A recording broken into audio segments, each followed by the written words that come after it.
The gunshot that killed her father echoed through the canyon long after Samuel Bennett's body hit the dusty ground, and Sarah Bennett knew in that moment her life would never be the same.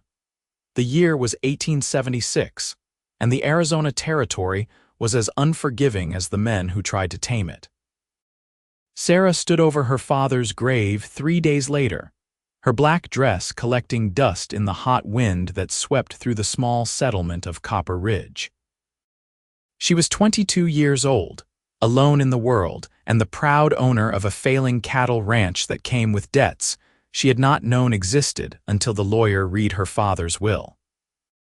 "Miss Bennett," the lawyer had said, adjusting his spectacles nervously, "your father owed considerable sums to several men in town.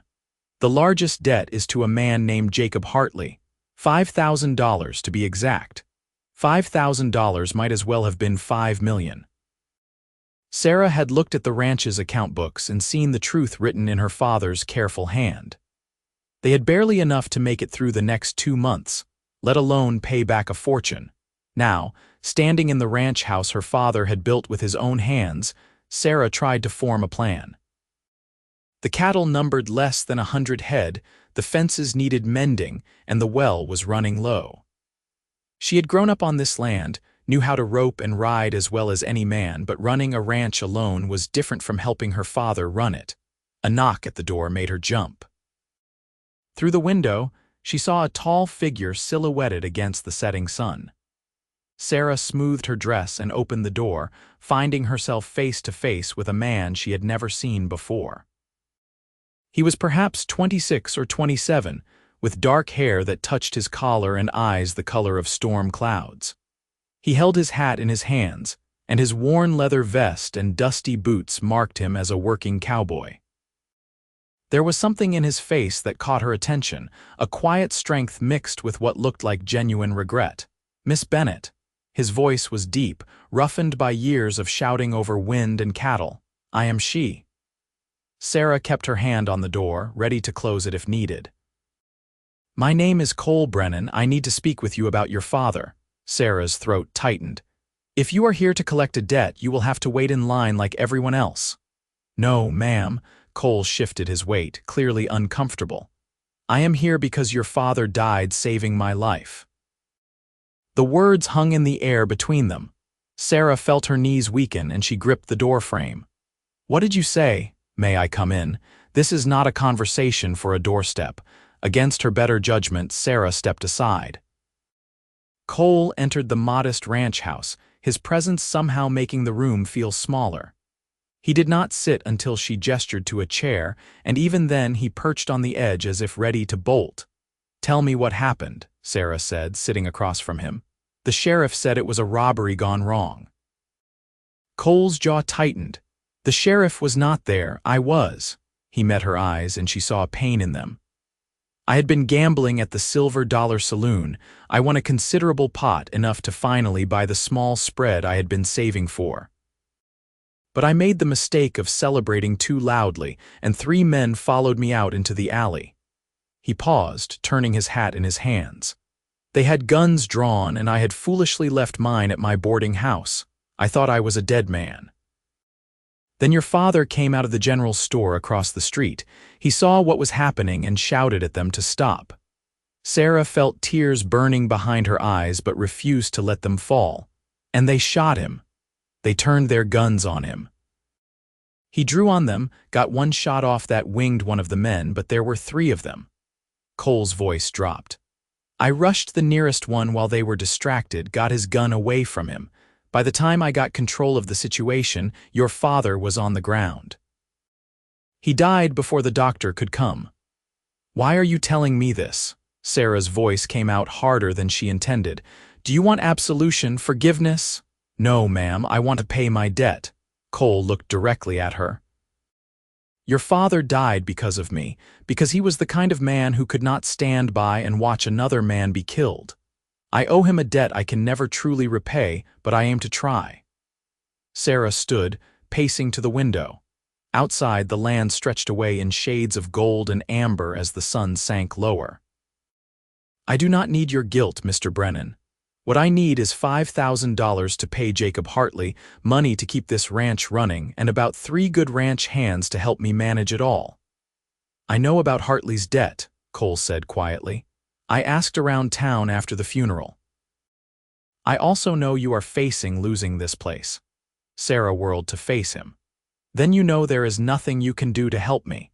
Unless you have $5,000 hidden somewhere, I suggest you take your guilt and leave me to figure out my own future." Cole stood slowly, and Sarah realized he was taller than she had initially thought, easily over 6 feet. He moved to stand a respectful distance from her, his hat still clutched in his hands. "I have exactly $730 to my name, Miss Bennett. The money I won that night, minus what I have spent on boarding and food this past week. It is not nearly enough to clear your father's debt, but I have something else to offer." "And what would that be?" "Myself." Cole took a breath. "Marry me, Miss Bennett. Let me work this ranch alongside you, help you build it back up. I am a good hand with cattle, I know horses, and I can fix just about anything that breaks. With 2 of us working the place, we can make it profitable again. And as your husband, your debts would become my debts. I would stand between you and Hartley and any other man who tries to take this place from you." Sarah stared at him, certain she had misheard. "You are proposing marriage to a woman you just met." "I am proposing a partnership," Cole corrected. "I am not fool enough to think you would marry for love a stranger whose presence reminds you of your father's death, but a marriage of convenience. A business arrangement that might work for both of us. You need help keeping this ranch, and I need to pay the debt I owe your father." "That is insane." Sarah turned back to the window, her mind racing. "Marriage is not a business transaction. Out here it is, more often than not." Cole's voice was gentle. "I have seen plenty of partnerships start with less and turn into something real. But even if it stays just a partnership, you would have help you need, and I would have the chance to honor your father's memory by protecting his daughter and his legacy." Sarah pressed her forehead against the cool glass. The offer was absurd, improper, and completely unexpected. It was also possibly the only way she would keep the ranch. She could try to find ranch hands, but that required money she did not have. She could throw herself on Hartley's mercy, but from what she knew of the man, mercy was not in his vocabulary. "I do not even know you," she said finally. "Then ask me questions. I will answer anything you want to know." Sarah turned to study him properly. He had an honest face, she thought, strong features weathered by sun and wind. His clothes were clean but worn, mended in places with careful stitches. His hands were calloused and scarred, the hands of a man who knew hard work. "Where are you from?" she asked. "Texas, originally. San Antonio. My father was a rancher, my mother a schoolteacher. They died of fever when I was 16. I have been working ranches and driving cattle ever since, saving money to buy my own place." "Why did you not buy that place you mentioned with the money you won?" Cole's expression darkened. "Because I won it over a man's dead body. Taking that money to start my own life while your father's daughter loses everything did not sit right with me." "How do I know you are not lying? How do I know you will not take over this ranch and cast me out?"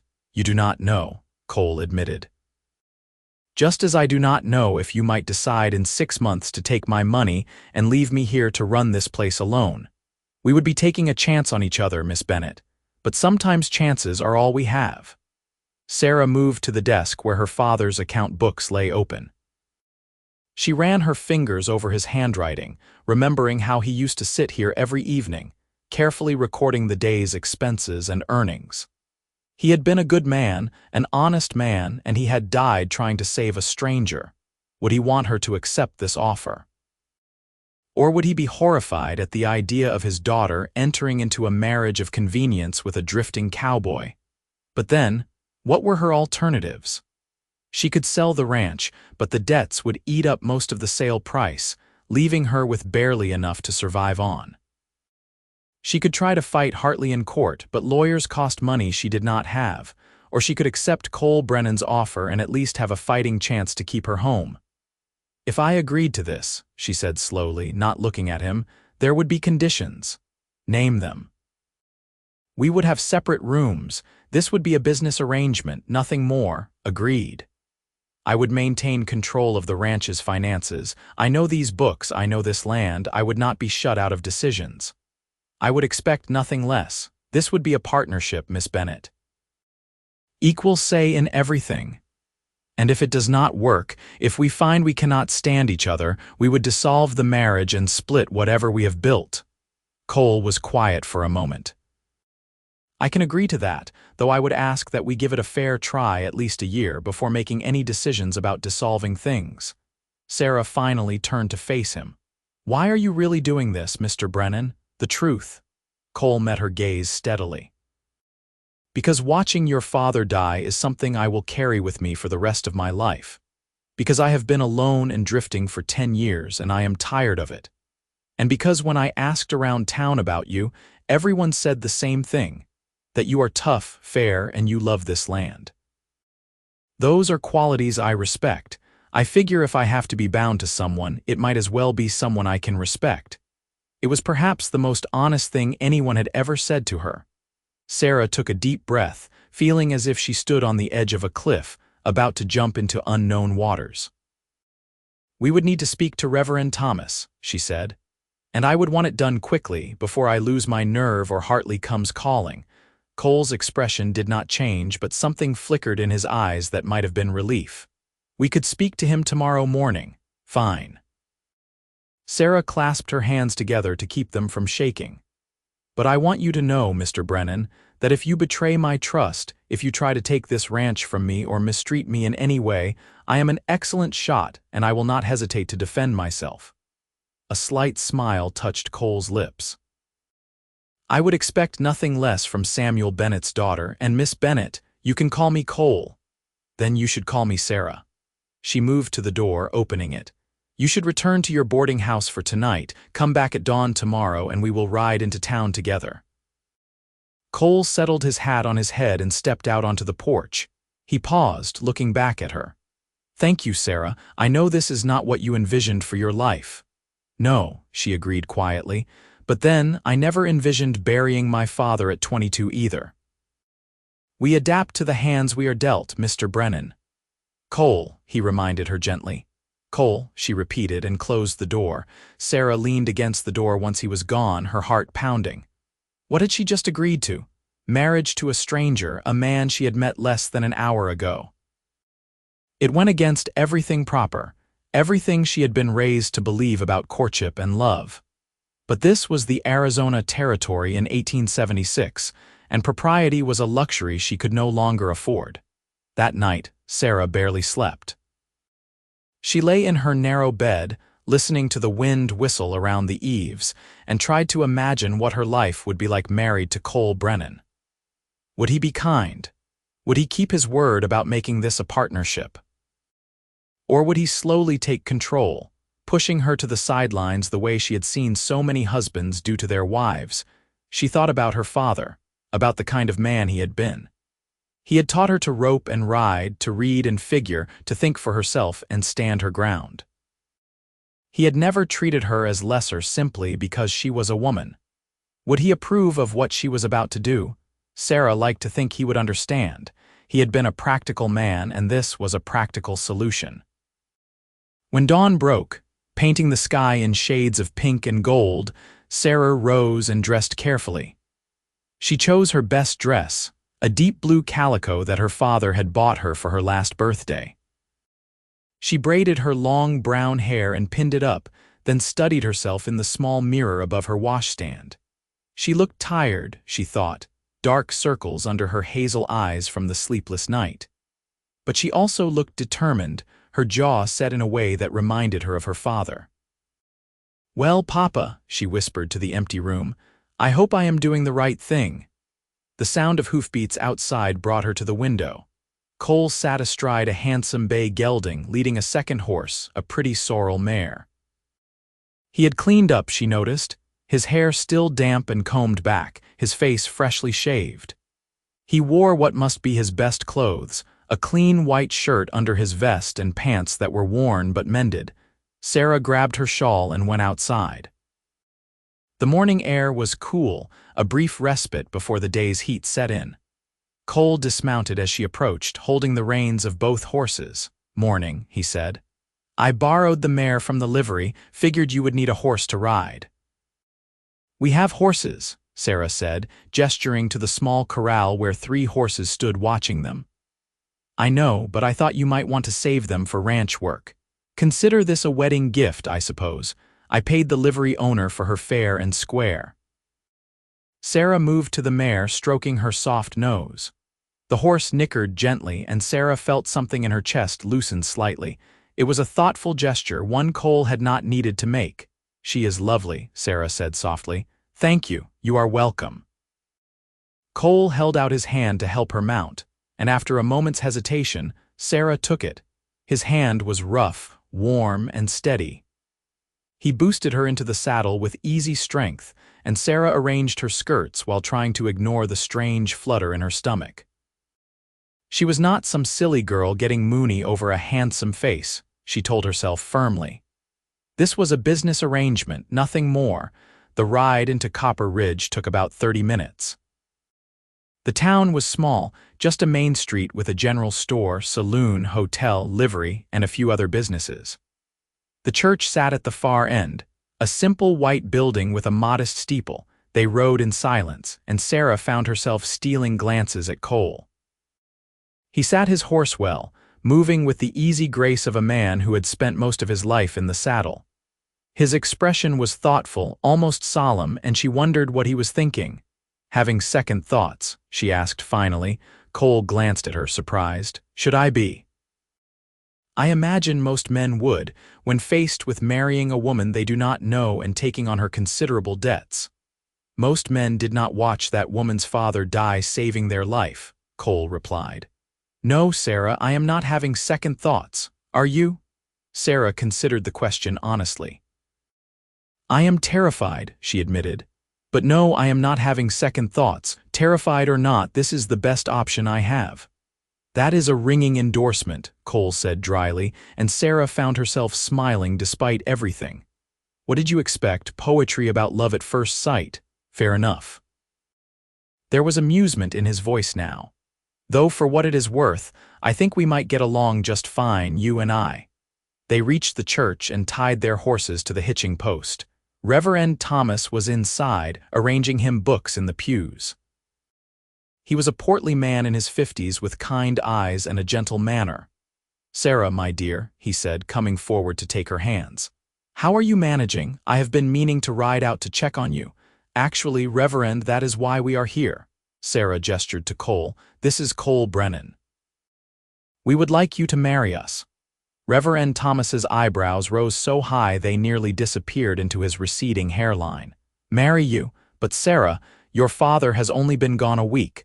Surely this is too soon to be making such decisions." "The situation is complicated, Reverend." Sarah kept her voice steady. "I need help running the ranch, and Cole has offered to marry me and work the land as my partner. It is a practical arrangement." The Reverend looked between them, concern clear on his face. "A marriage should be built on more than practicality, child. What about love? What about taking time to know each other?" "With respect, Reverend, I do not have time." Sarah lifted her chin. "My father died with significant debts, and if I cannot start making the ranch profitable quickly, I will lose everything. Cole is offering me a way to keep my home and honor my father's memory. That is enough." Cole stepped forward. "I understand your concerns, Reverend, and they are valid, but I give you my word that I will treat Sarah with respect and work hard to make our partnership succeed. We are both going into this with open eyes." Reverend Thomas sighed deeply.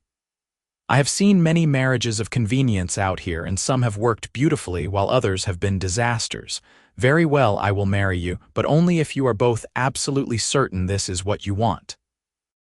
"We are certain," Sarah and Cole said in unison, then looked at each other in surprise. "At least you are in agreement about something," the Reverend muttered. "Let me get the marriage license. You will need witnesses. I will fetch my wife and our deacon." As the Reverend hurried off, Sarah and Cole stood together in the quiet church. Sunlight streamed through the simple windows, dust motes dancing in the beams. "Last chance to run," Cole said quietly. Sarah turned to look at him. "Are you trying to get out of this?" "No. I am trying to make sure you have every opportunity to change your mind if you need to." It would have been easy to take the out he was offering. Easy to thank him for his offer, return to the ranch, and try to figure out some other solution. But Sarah thought about the account books, about Hartley's debt looming over her, about trying to run the ranch alone. "I am not changing my mind," she said firmly. "Are you?" "No, ma'am." "Then I suppose we are getting married." Reverend Thomas returned with his wife, a cheerful woman named Martha, and their deacon, a quiet man named Peter. They stood as witnesses while the Reverend opened his Bible. "Dearly beloved," he began, and Sarah felt the enormity of what she was doing wash over her. She was getting married. To a stranger. In a church where she had been baptized, where she had attended services every Sunday with her father, where just days ago she had sat through her father's funeral. Cole must have sensed her distress because he moved slightly closer, not touching her but offering his presence as support. Sarah focused on his steady breathing, used it to anchor herself. The Reverend's voice seemed to come from very far away as he recited the familiar words. When it came time for the vows, Sarah's voice shook slightly, but she managed to get through them. Cole's voice was steady and clear, his gray eyes never leaving her face. "You have a ring?" Reverend Thomas asked. Cole reached into his pocket and pulled out a simple gold band. "It was my mother's," he said quietly to Sarah.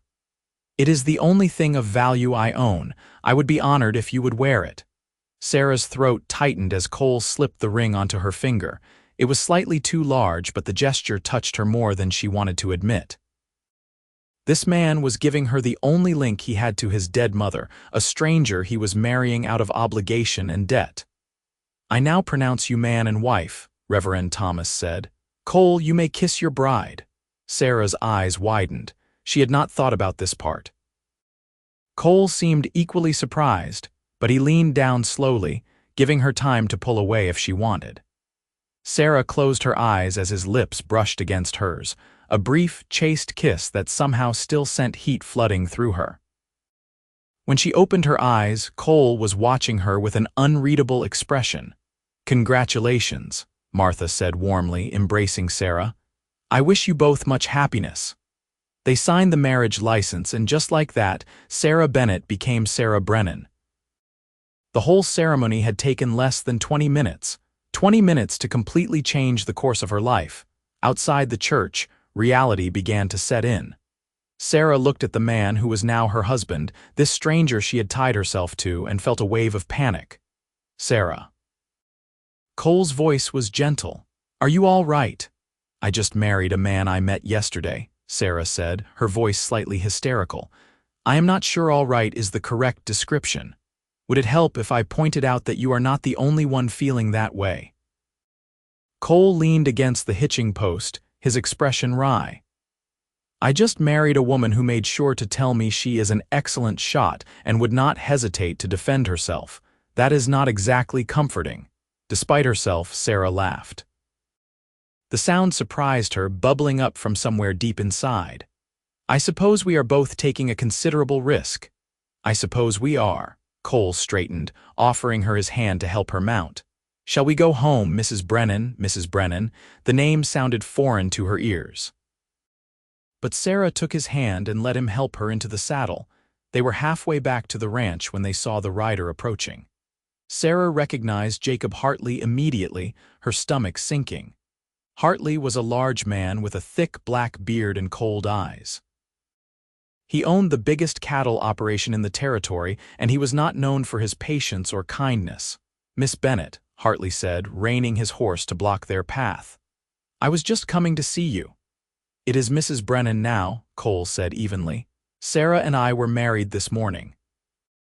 Hartley's eyes narrowed, flicking between them. "How convenient. You think marrying some drifter is going to make your father's debt disappear?" "I think my husband and I will manage our affairs as we see fit," Sarah said, keeping her voice level despite the fear curling in her stomach. We are aware of the debt, Mr. Hartley, and we will pay it back. With what? That pathetic ranch barely turns a profit. Hartley leaned forward in his saddle. I will give you 2 months, Mrs. Brennan, 2 months to come up with $5,000, or I will take the ranch as payment. And do not think your new husband changes anything. A debt is a debt. Cole urged his horse forward until he was between Sarah and Hartley. The lady said we are aware of the debt and will handle it. Now if you will excuse us, we would like to get home. Something dangerous flashed in Hartley's eyes. You should be careful, Drifter. Men who get in my way tend to have unfortunate accidents. Is that a threat? Cole's voice had gone very quiet, very still. It is a fact. Hartley smiled, showing yellowed teeth. 2 months, Mrs. Brennan. Not a day more. He spurred his horse and rode past them, leaving Sarah and Cole in a cloud of dust. Pleasant fellow, Cole said dryly. Sarah's hands were shaking on the reins. He means it. Hartley has run people off their land before. There were rumors that he had something to do with the fire that burned down the Peterson ranch last year.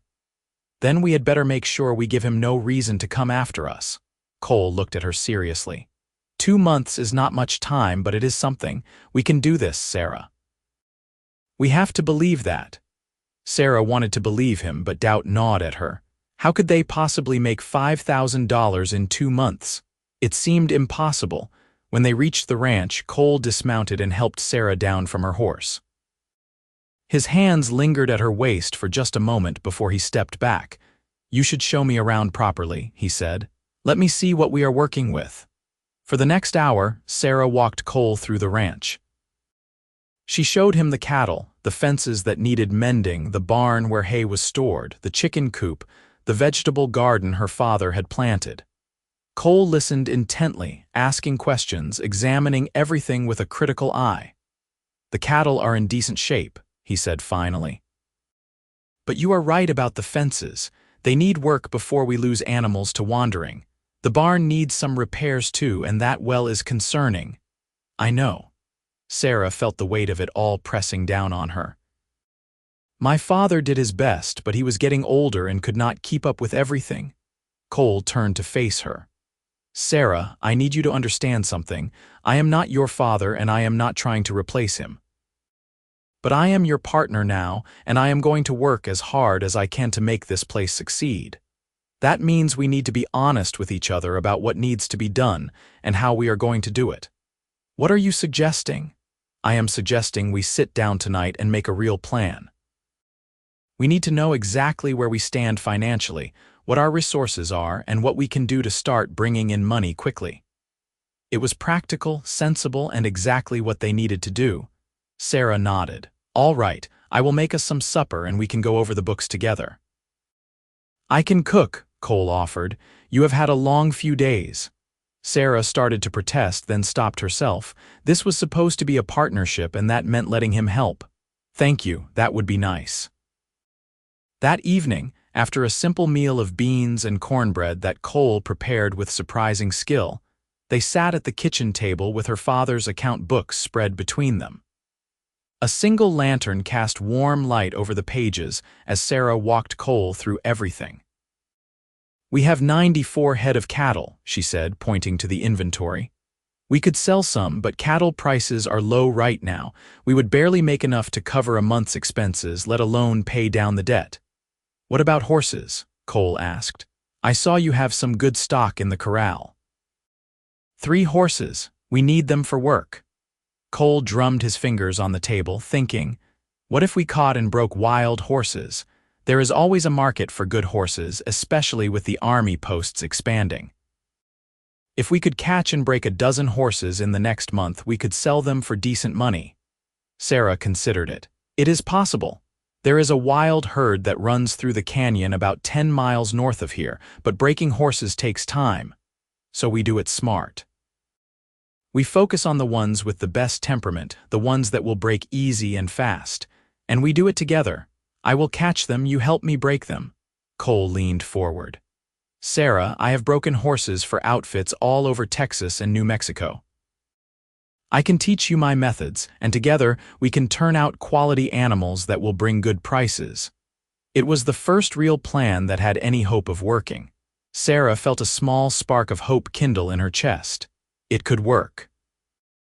If we could sell even 10 horses at $50 each, that is $500, it would not clear the debt, but it would be a start. And while we are doing that, we improve the ranch. We mend those fences, fix the barn, maybe even dig a deeper well. We make this place look successful, and that will help when it comes time to negotiate with Hartley. Cole met her eyes across the table. We can do this, Sarah. It will be hard work, harder than anything either of us has probably done, but we can do it. Sarah looked down at the ring on her finger, her mother's ring now. She thought about her father, about the life he had tried to build here, about the debt he had taken on trying to keep the ranch afloat. All right, she said firmly. We start tomorrow. You show me how to catch wild horses, and we work every daylight hour we have. We save my father's ranch, we pay off Hartley, and we prove that this partnership can work. Cole smiled, and it transformed his face, making him look younger and almost boyish. That is the spirit. Now you should get some rest. Tomorrow is going to be a long day. They cleaned up the dishes together, moving around the small kitchen in surprisingly easy coordination. When everything was put away, an awkward silence fell between them. I will take my father's room, Sarah said finally. You can have the spare room at the back. There is a bed and a washstand. That is fine. Cole picked up his saddlebags, which he had brought in earlier. Sarah, I want you to know that I meant what I said to Reverend Thomas. I will treat you with respect. You do not have to worry about me trying to force anything you are not comfortable with. Sarah felt her cheeks heat. I appreciate that, and the same goes for you. I will not try to take advantage of this situation. Then we understand each other. Cole tipped his head. Good night, Mrs. Brennan. Good night, Mr. Brennan. Sarah went to her room and closed the door, leaning against it. Her husband was sleeping just down the hall. Her husband. The thought was still surreal. She changed into her nightgown and slipped under the covers, but sleep was a long time coming. In the morning, Sarah woke to the sound of someone moving around in the kitchen. She dressed quickly and found Cole already up, coffee brewing on the stove and breakfast cooking in a pan. You are an early riser, she observed. Years of habit. Cole poured her a cup of coffee. I figured we should get an early start if we are going to scout that wild herd today. They ate quickly, then saddled the horses. Cole packed rope and supplies while Sarah checked that her rifle was loaded and ready. The ride to the canyon took over an hour, and by the time they reached it, the sun was high and hot. The canyon was a narrow slash in the landscape, its red rock walls rising on either side. A thin stream ran through the bottom, and it was here that the wild horses came to drink. Cole and Sarah dismounted and made their way carefully down the slope, leading their horses.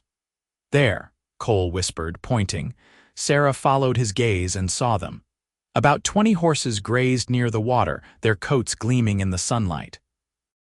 There were bays and sorrels, a few grays, and one magnificent black stallion that stood watch over the herd.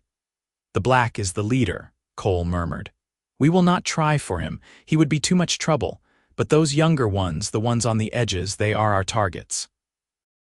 They spent the rest of the morning observing the herd, noting which horses seemed calmer, which were skittish. Cole explained how they would set up a temporary corral using the natural features of the canyon, funneling the horses into an enclosure where they could separate out the ones they wanted. It will take a few days to set up, he said, but once we have the system in place, we can start catching them. They worked together for the next 3 days, building the corral, testing their system. Sarah was impressed by Cole's knowledge and his patience. He never rushed, never got frustrated when something did not work the first time. He simply adjusted and tried again. On the 4th day, they caught their first horse, a pretty sorrel mare with a white blaze.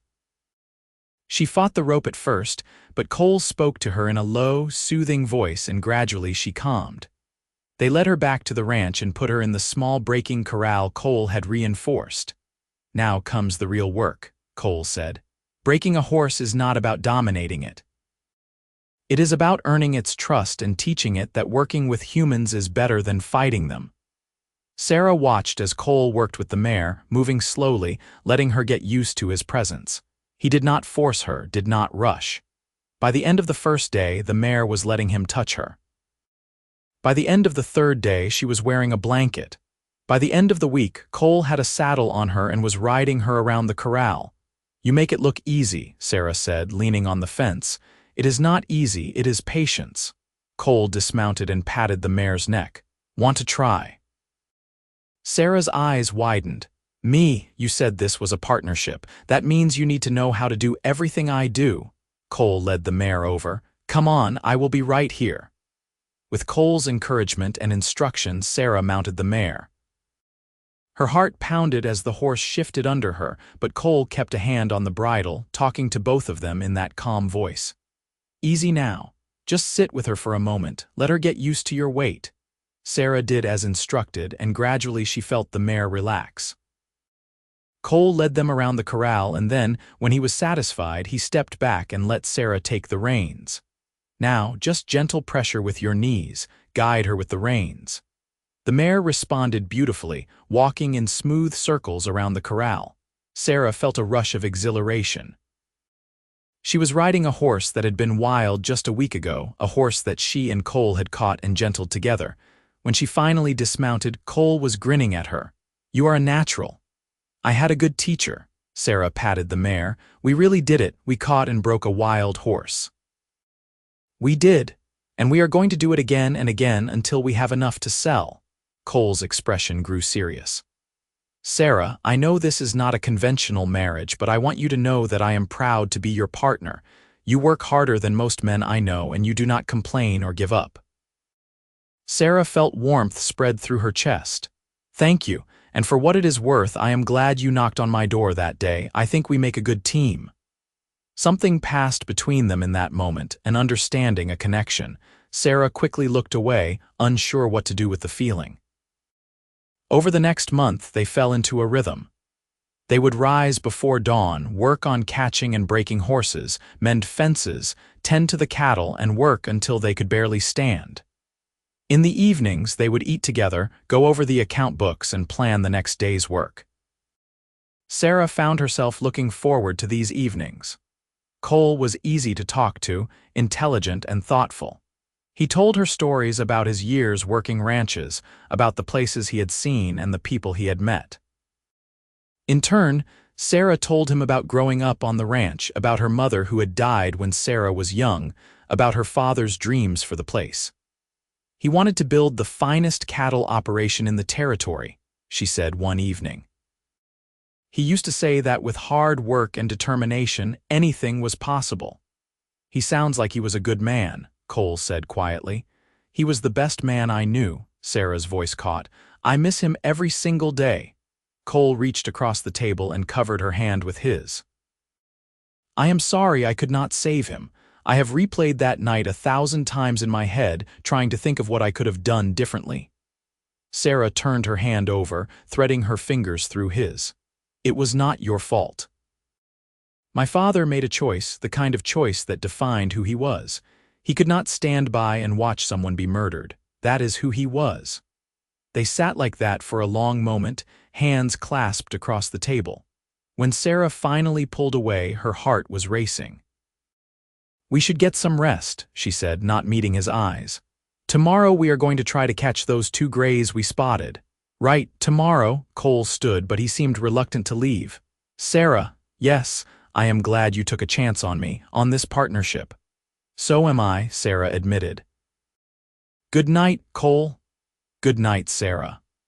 But as Sarah lay in bed that night, she could not stop thinking about the feel of Cole's hand in hers, the way her heart had skipped when he smiled at her. This was supposed to be a business arrangement, a practical marriage. She was not supposed to be developing feelings for him, and yet she could not deny that something was changing between them. The more time she spent with Cole, the more she respected him, admired him, even liked him. He was kind without being weak, strong without being domineering. He listened to her ideas, valued her opinions, and worked alongside her as a true partner. She found herself noticing little things about him. The way his eyes crinkled when he smiled. the gentleness in his hands when he worked with the horses. The way he always made sure she ate enough and did not push herself too hard. The sound of his voice when he sang softly to the horses, old cowboy ballads that made her smile. Sarah tried to push these thoughts away. She could not afford to develop romantic feelings for Cole. Their arrangement was built on practicality, on debt and obligation. Reading anything more into it would only lead to heartbreak, but her heart, it seemed, had other ideas. By the end of the month, they had caught and broken 8 horses. Cole declared them ready to sell, and they made plans to take them to the fort 50 miles to the west, where the army was always looking for good mounts. The night before they were to leave, Sarah was going over the account books when she heard a noise outside. She grabbed her rifle and went to the window, peering out into the darkness. 3 men on horseback sat at the edge of the property, silhouetted against the moonlight. She could not see their faces, but something about the way they sat made her skin crawl. "Cole," she called quietly. He emerged from his room, already pulling on his boots. "What is it?" Riders, 3 of them, just watching the house. Cole moved to the window, his expression hardening. "Stay here." "No," Sarah grabbed his arm. "If they are Hartley's men, you cannot go out there alone." "I am not going to let them intimidate us." But Cole did not pull away from her grip. Instead, he covered her hand with his. "All right, we go together, but stay behind me." They stepped out onto the porch, Sarah's rifle ready, Cole's hand on his pistol. The riders remained where they were for a long moment, then one of them called out, "Nice place you got here, Brennan. Be a shame if something happened to it." "You can tell Hartley that we are not impressed by his scare tactics," Cole called back. "We are paying the debt. He will get his money." 2 months is almost up, the rider said, "and from what I hear, you do not have anywhere near $5,000. "Then you heard wrong," Sarah shouted, surprising herself with the strength in her voice. "Now get off my property before I start shooting." There was a pause, then a low laugh. "Feisty? Hartley said you had spirit, Mrs. Brennan, but spirit does not pay debts. You have 2 weeks. After that, Hartley takes what is his." The riders turned and disappeared into the darkness. Sarah realized she was shaking. 2 weeks, she whispered. "We only have 2 weeks, and even with the horses, we will not have enough money." Cole turned to her, his hands gripping her shoulders. "Hey, look at me. We are not giving up. We sell the horses tomorrow and we figure out the rest after that. We have come too far to quit now." Sarah looked up at him, at the determination in his face, and felt something shift inside her. This man had walked into her life at her darkest moment and refused to let her face it alone. He had married her, worked beside her, stood between her and danger. And somewhere along the way she had fallen for him. The realization hit her like a physical blow. She loved him. She loved Cole Brennan, her husband in name, her partner in work, and now, whether he knew it or not, the man who held her heart. "Cole," she started, not sure what she was going to say, but he was looking at her with an intensity that made her breath catch. "Sarah, I need to tell you something." "What?" "This partnership, this arrangement. I know we agreed it was just business, but I have to be honest with you. Somewhere along the way, it stopped being just business for me." His voice was rough. "I care about you, Sarah, more than I should, probably more than is wise given our agreement, but I cannot help it. You are brave and smart and stubborn, and working beside you this past month has been the best time of my life." Sarah's heart was pounding so hard she was sure he could hear it. "Cole, You do not have to say anything," he said quickly. "I know this is not what we agreed to, and I am not trying to pressure you into anything. I just needed you to know how I feel." "You foolish man," Sarah said, but her voice was tender. "Did it ever occur to you that I might feel the same way?" Cole went very still. "What?" "I have been trying not to fall for you," Sarah admitted. "I told myself this was just business, that developing feelings would only complicate things. But you made it impossible, Cole. The way you treat me like an equal, the way you work so hard for this ranch, the way you look at me sometimes like I am the most important thing in the world. How could I not fall for you, Sarah?" Her name was a prayer on his lips. He cupped her face in his hands, his touch gentle. "Can I kiss you?" Really kiss you, not like we did at the wedding." In answer, Sarah rose on her toes and pressed her lips to his. This kiss was nothing like the chaste brush of lips at their wedding. This was fire and promise, hope and desire. Cole's arms wrapped around her, pulling her close, and Sarah melted into him, pouring all her feelings into the kiss. When they finally broke apart, both breathing hard, Cole rested his forehead against hers. "I think I started falling for you the moment you threatened to shoot me if I betrayed you." Sarah laughed, giddy with joy and relief. "I think I started falling for you when you gave me your mother's ring." "So what do we do now?" Cole asked. "We have admitted our feelings, but we still have 2 weeks to come up with money we do not have." "We do what we have always done," Sarah said firmly. "We face it together, but first I think we should discuss those separate rooms." Cole's eyes darkened with heat and hope. "Are you saying what I think you are saying?" "I am saying that you are my husband in every sense now, Cole Brennan. And I would very much like my husband to share my bed." Cole kissed her again, deeply, thoroughly, leaving no doubt about his feelings. When he picked her up and carried her toward the bedroom, Sarah laughed and wrapped her arms around his neck, happier than she had been since her father died. The next morning they woke tangled together, and for the first time in weeks, Sarah felt truly at peace. Cole's arms were wrapped around her, his face peaceful in sleep, and Sarah allowed herself a moment to just enjoy the warmth of him before the day's worries intruded. When Cole woke, he smiled at her with such open affection that Sarah's heart melted all over again. "Morning, wife, morning, husband." Sarah traced patterns on his chest. "We should get up, we have horses to sell." "In a minute," Cole said, pulling her closer. "I want to enjoy this a little longer." They did eventually rise, though it took longer than planned because they kept getting distracted by kisses. By the time they were dressed and had eaten breakfast, the sun was fully up. They rounded up the 8 horses they had broken and set out for the fort. The journey would take 2 days there and 2 days back, which meant they would have only 10 days left to figure out how to raise the rest of the money they needed. But Sarah refused to think about that right now. Right now, she was riding beside her husband, the man she loved, watching their horses move smoothly along the trail. Whatever happened, they would face it together. The fort was a sprawling complex of buildings surrounded by wooden walls. Soldiers drilled in the yard while others went about their duties. Cole and Sarah were directed to the quartermaster, a gruff man named Captain Williams. "Let me see what you got," Williams said, coming out to examine the horses. He looked them over carefully, checking their teeth, their legs, running his hands over their coats. Finally, he nodded. "Fine animals. You broke these yourselves." "We did," Cole confirmed. "They are all sound, well-trained, and ready for cavalry work." Williams walked around the horses again, clearly impressed. "I will give you $60 a head for them. That is $480 total." Cole shook his head. "These are quality mounts, Captain. We worked hard gentling them, and they will serve your men well." $75 each. 65, Williams countered. 70, and that is my final offer. Williams considered, then nodded. 70 it is. You drive a hard bargain, Brennan. They shook on it, and Williams went to get the money. When he returned, he counted out $560 in cash and banknotes. "If you can bring me more horses of this quality, I will buy them," Williams said. "We are always in need of good mounts."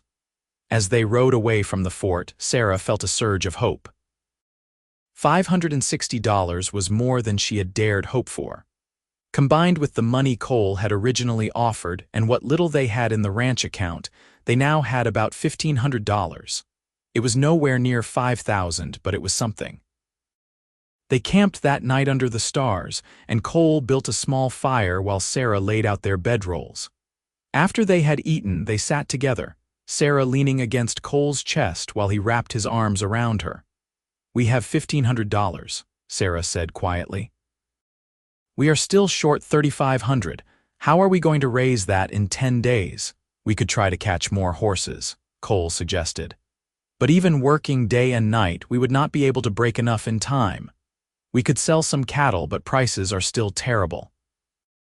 They sat in silence for a while, the fire crackling between them. Then Cole said slowly, "What if we did not pay Hartley?" Sarah twisted to look at him. "What do you mean? What if we took this money and used it to hire a lawyer, challenge the debt in court?" Cole's expression was thoughtful. "Your father took out a loan from Hartley, but were the terms fair? Was the interest rate legal? If we can prove that Hartley was taking advantage of your father, we might be able to get the debt reduced or thrown out entirely." Sarah considered it. "It is risky. If we lose, Hartley will take the ranch immediately. If we do nothing, he takes it anyway," Cole pointed out. "At least this way we are fighting back."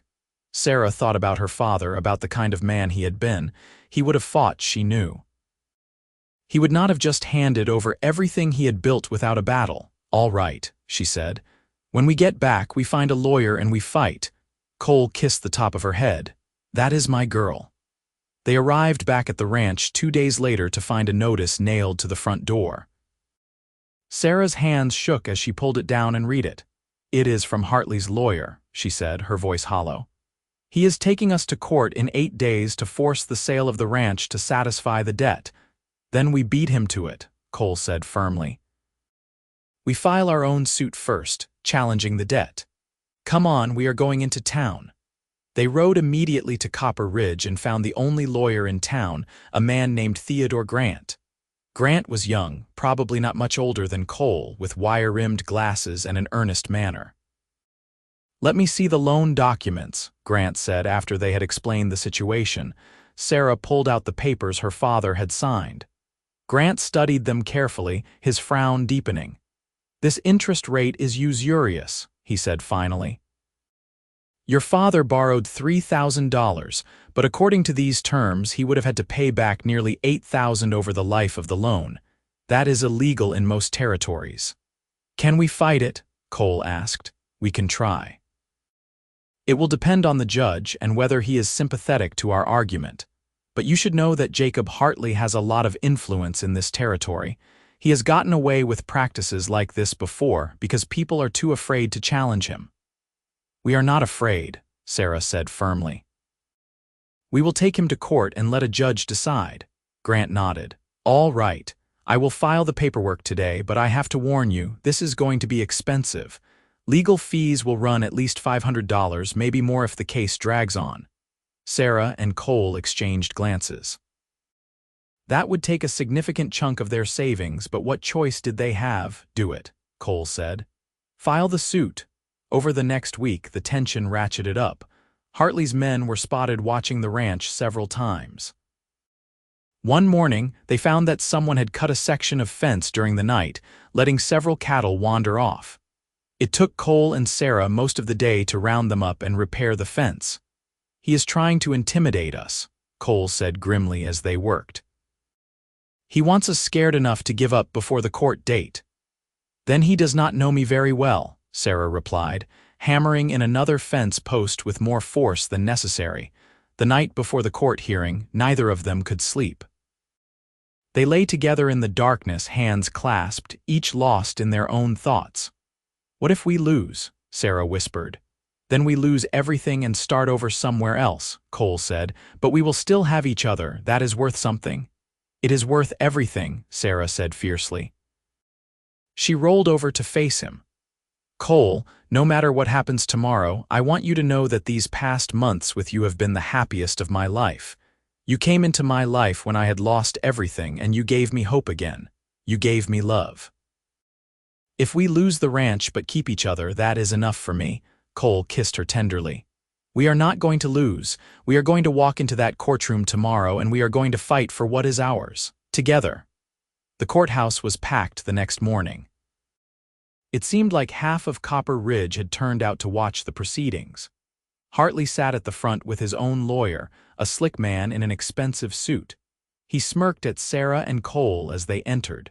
Judge Morrison was an older man with a stern face and sharp eyes.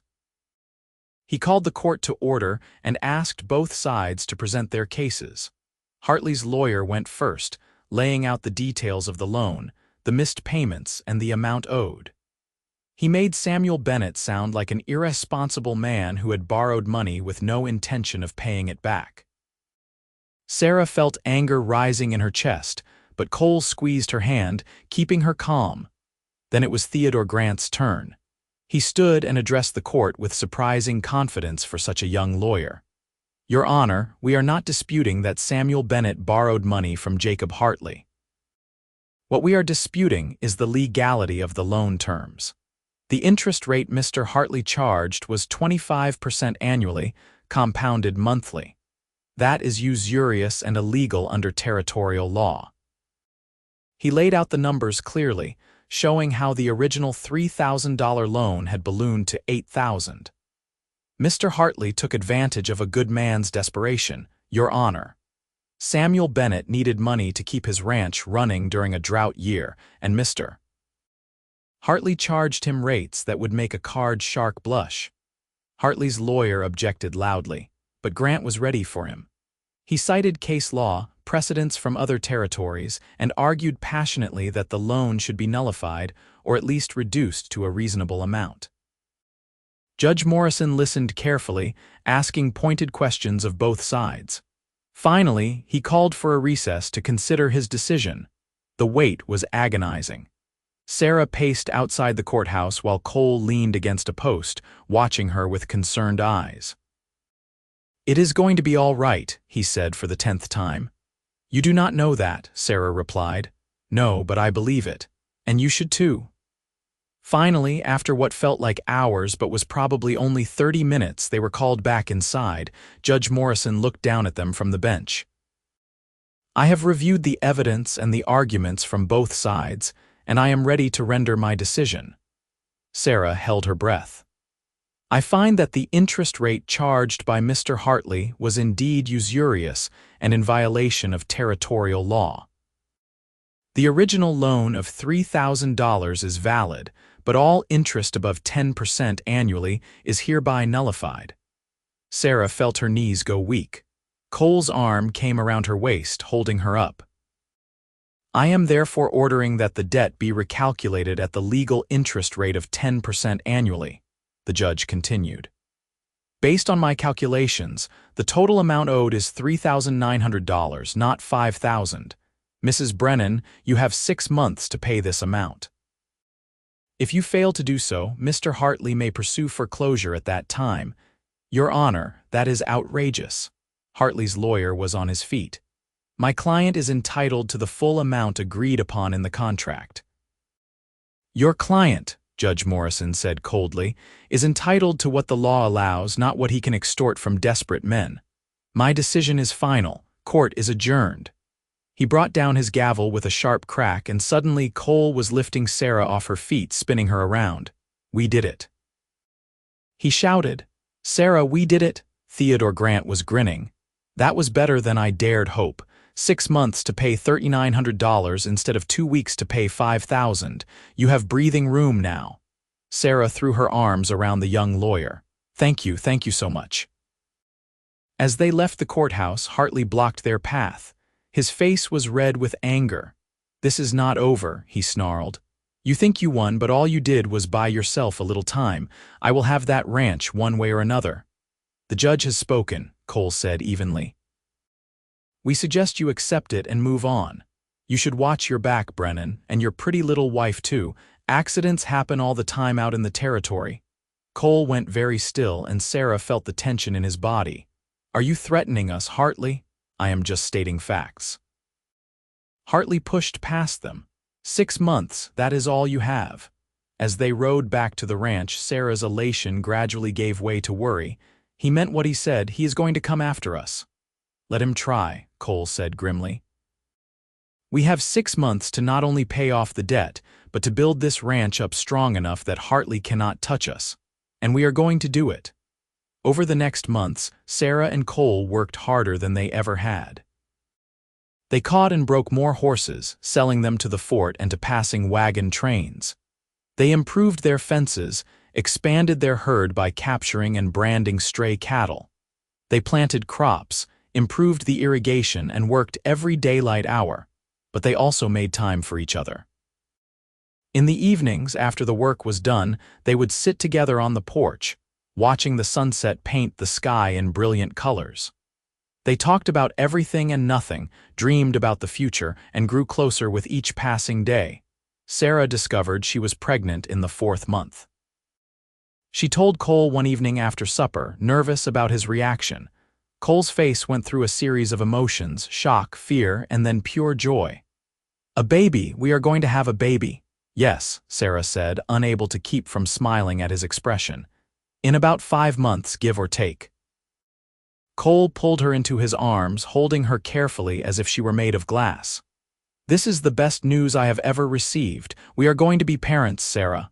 "Are you happy?" she asked, needing to hear him say it.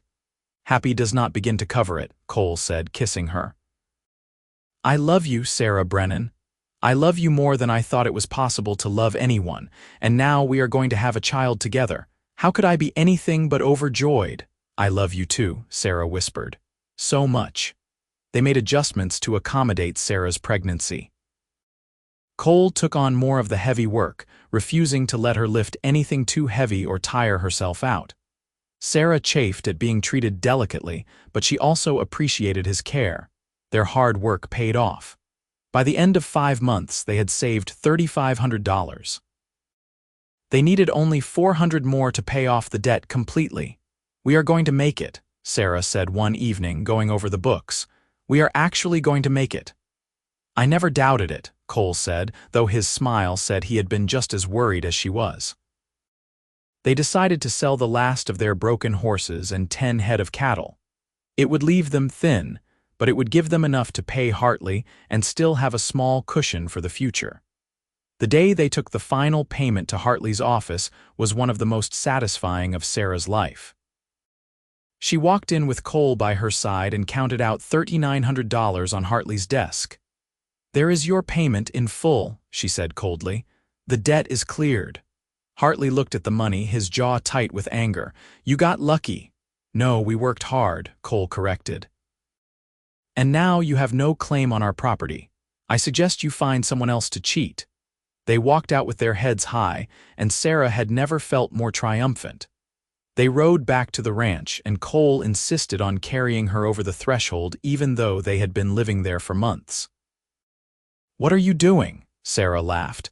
"We never did this properly when we got married," Cole said, setting her down gently inside. "And now that the ranch is truly ours, free and clear, I wanted to mark the occasion." Sarah kissed him.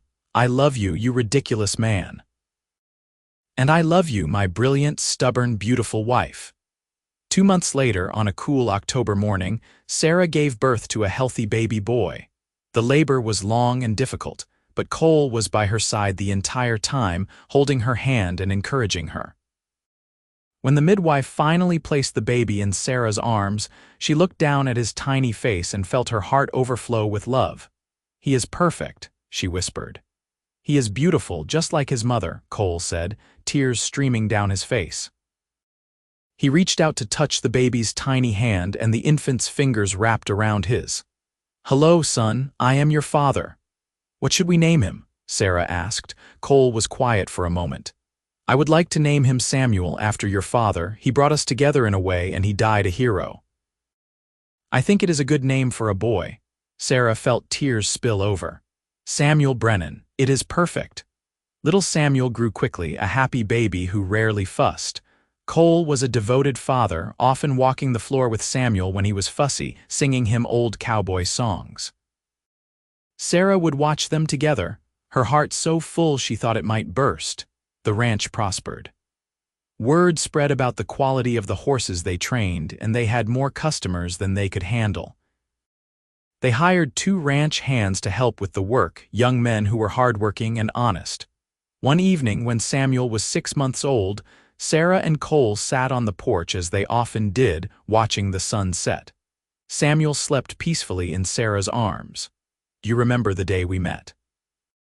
Sarah asked quietly. "How could I forget? You threatened to shoot me." Sarah laughed softly. "I was so scared and angry. I had just lost my father, I was facing losing everything, and then this stranger showed up offering to marry me. I thought you were insane." "I probably was," Cole admitted. "But it was the best insane decision I ever made." "I fought so hard against falling in love with you," Sarah said. I told myself it was just business, just a partnership, but you made it impossible not to love you. Cole reached over and took her free hand. You know what the hardest part was for me? Watching you every day, working beside you and trying to hide how I felt. I was terrified that if I told you, you would think I was taking advantage of the situation. When did you know? Sarah asked. When did you know you loved me? Cole thought about it. Remember that night when Hartley's men came and you stood on the porch with your rifle ready to fight? In that moment I looked at you and thought, this woman is extraordinary, and I realized that I did not just respect you or admire you, I loved you. Completely and utterly. I think I knew during the trial, Sarah said. When you stood up in that courtroom and fought for us, fought for our future together. I looked at you and thought, this is my husband. This is the man I want to spend my life with. It was not about the debt anymore or about keeping the ranch. It was about keeping you. Cole leaned over and kissed her gently, mindful of the sleeping baby between them. We have built something good here, Sarah, not just the ranch, but our family, our life together. We have, Sarah agreed. And it all started with a debt that could not be paid. The debt that gave me everything I never knew I needed, Cole said softly.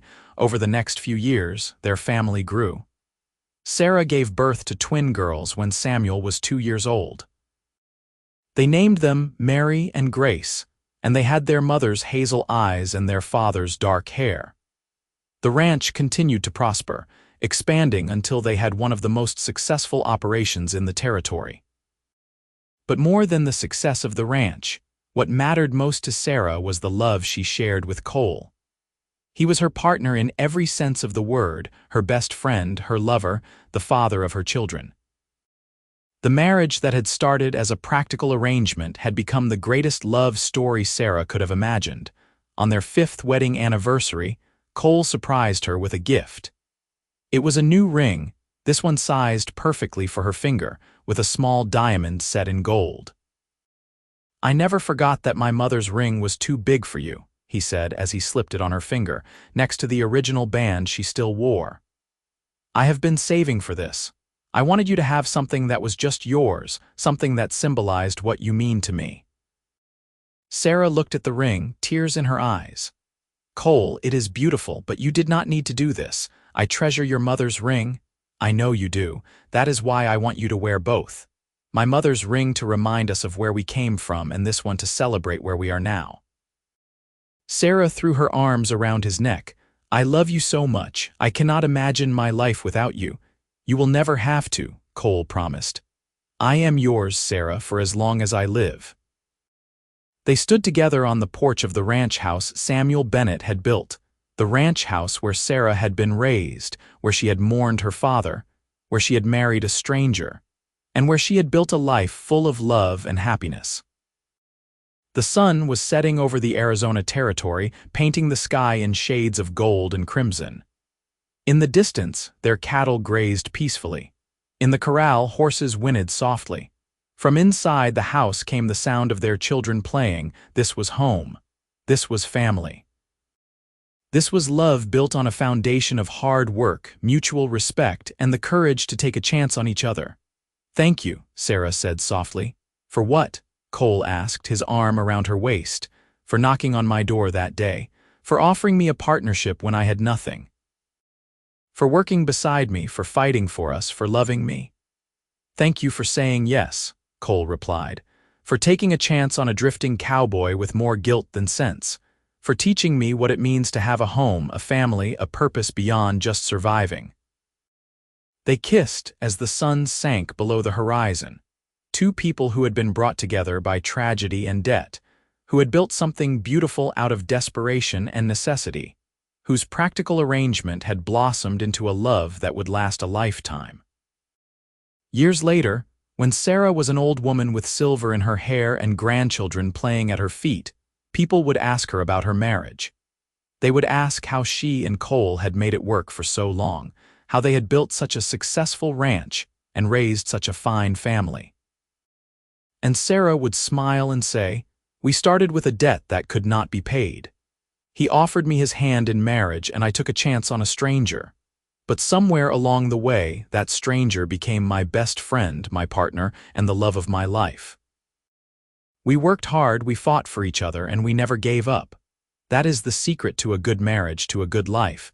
You find someone worth fighting for, and then you never stop fighting. Cole would squeeze her hand when she said this, his eyes still full of love after all those years. And Sarah would look at him and remember the day he had knocked on her door, a dusty cowboy with guilt in his eyes and an impossible offer on his lips. She would remember thinking he was insane. And she would thank God every day that she had been brave enough to say yes to an insane offer that had given her everything she had ever wanted, and more than she had ever dreamed possible.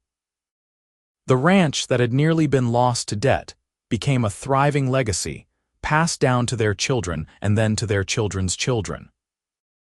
The Bennett-Brennan Ranch became known throughout Arizona Territory and later throughout the state of Arizona as a place of quality horses, good cattle, and honest dealing. But more than that, it became known as a place built on love. Love that had survived impossible odds. Love that had grown from the ashes of tragedy into something strong and enduring. Love that proved that sometimes the best things in life come from taking chances, from being brave enough to step into the unknown, from saying yes when everything else says no. On a warm spring day when Sarah was 73 and Cole was 77, they sat together on that same porch where they had spent so many evenings. Samuel, their eldest, now ran the ranch with his own children. The twins, Mary and Grace, had families of their own. The house was full of grandchildren and great-grandchildren, laughter and life echoing through its rooms.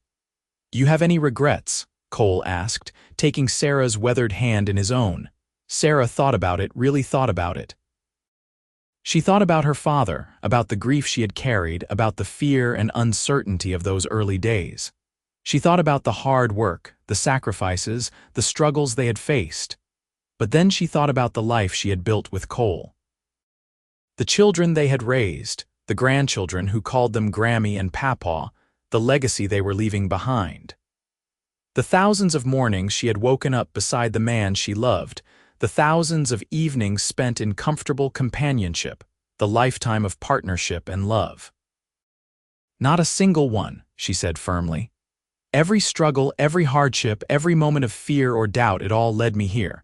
To this porch, to this life, to you. How could I regret any of it?" Cole smiled, that same smile that had first made her heart skip all those years ago. "Good. Because I was thinking we should do it all over again in the next life." Sarah laughed, the sound bright and young despite her years. "You are still insane, Cole Brennan. And you still said yes," he pointed out. "I did. And I would again, every single time." They sat in comfortable silence as the sun set once more over the land they had fought so hard to keep, the land that had become their home, their legacy, their testament to the power of love and partnership. The ranch would continue after they were gone, tended by hands they had trained, nurtured by the love they had built. But for now, in this moment, it was enough to sit together, holding hands, watching the sunset they had watched together thousands of times before, knowing that they had built something that would last long after they were gone. A debt that could not be paid had given them everything. A stranger's proposal had led to a lifetime of love. An arrangement of convenience had become the greatest romance of their lives. And through it all, they had faced every challenge, every joy, every triumph and setback together, as true partners, as best friends, as husband and wife. This was their story. This was their legacy. And it was, in every way that mattered, a beautiful one.